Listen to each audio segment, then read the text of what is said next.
Right then, pull up a chair, grab a pint, or a cup of tea if you're feeling proper, because today's episode is about one of the most unflinchingly badass queens in African history, Queen Nzinga of Ndongo and Matamba. You've heard of queens who ruled with grace, queens who ruled with charm, but Nzinga, she ruled with fire, diplomacy, and a blade sharp enough to split egos and empires in half. So buckle up, because this is not your average royal tale. It's power politics, betrayal, colonial showdowns, and one woman who flipped the script on the Portuguese Empire. We're talking 1600s Angola, right? Picture it. The Portuguese are swanning about trying to turn the region into their personal slave farm. Tribal leaders are getting bribed, stabbed, or both. And in walks Nzinga, diplomat, warrior, and chaos incarnate in a crown. She didn't just survive in this mess. Nah, she thrived. Made kings sweat, made colonizers cry, made alliances that made Game of Thrones look like a schoolyard tiff. And the real kicker? She didn't inherit power by default.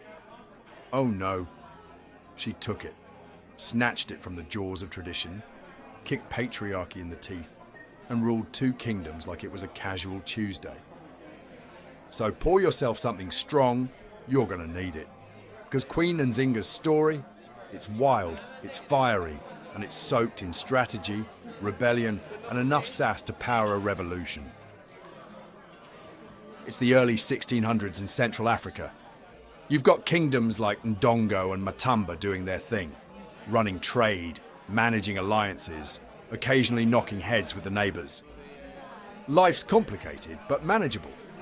Until, surprise, surprise, here comes Europe kicking down the door like, hey, heard you've got people and land. Mind if we enslave everything? Enter the Portuguese. They want slaves, they want control, and they want to turn the region into their own personal exploitation playground. And into this burning stew pot of imperial ambition and civil strife walks one woman, Nzinga Mbande, born in 1583, daughter of the king of Ndongo. Her dad, tough leader. Her brother, less tough. Let's say leadership didn't exactly run smooth in the family tree. But Nzinga, she had it. Charisma, brains, ruthlessness. A queen in waiting, but not by birthright. She had to fight every step of the way to get the crown. And oh boy, she did. Nzinga starts out as her brother's envoy, basically royal spokesperson with diplomatic swagger. In 1622, she's sent to negotiate with the Portuguese to stop the slave raids. She struts into this meeting like she owns the place. The Portuguese governor, smug little colonizer man, doesn't offer her a chair. Classic power move. So what does Nzinga do? She signals to her servant, who promptly gets down on all fours, and Nzinga sits on him like a throne. Boom! Message received. You don't give me a seat at the table? I'll make one. That, my friends, is queen-level petty. And it worked. She brokered a deal that actually gave Ndongo some breathing room. By the way, get this. Nzinga got baptized during those talks and took the name Ana de Sousa. Not out of religious devotion. Oh no. It was a political move to gain favour with the Portuguese. Strategic Christianity, baby. But back home, things fall apart. Her brother dies, maybe by suicide, maybe by poison. Some suspect Nzinga had a hand in it. And suddenly, there's a power vacuum. Nzinga steps in, declares herself queen. Now, this wasn't standard protocol. In fact, she has to fight off challengers, including her nephew, who she might have straight up murdered. Again, we're in Game of Thrones territory here. Once queen, Nzinga flips the switch. She goes from diplomat trying to keep the peace to warlord queen who will absolutely throw hands. The Portuguese break their treaties. Shocking, I know. So Nzinga says, fine, war it is. She allies with the Mbangala, nomadic warrior raiders known for extreme brutality. Think Mad Max, but with spears. It's a tactical alliance, bloody but effective. Together, They launch guerrilla warfare against Portuguese forts and collaborators. She doesn't just sit on her throne yelling orders. Nzinga rides into battle in full armour, commanding troops, outflanking seasoned European generals. Like, imagine your local bishop showing up to work one day and finding out Beyonce has taken over a war council and everyone's cool with it. Lesser known fact incoming. Nzinga actually established a refugee zone for escaped slaves and allied resistance fighters. A whole anti-colonial community under her protection. That's not just strategy, that's revolutionary. She even relocates her capital deeper into Matamba, using the terrain to her advantage, building a defensive state that frustrates Portuguese campaigns for years. Okay, imagine this. Queen Nzinga in the 21st century.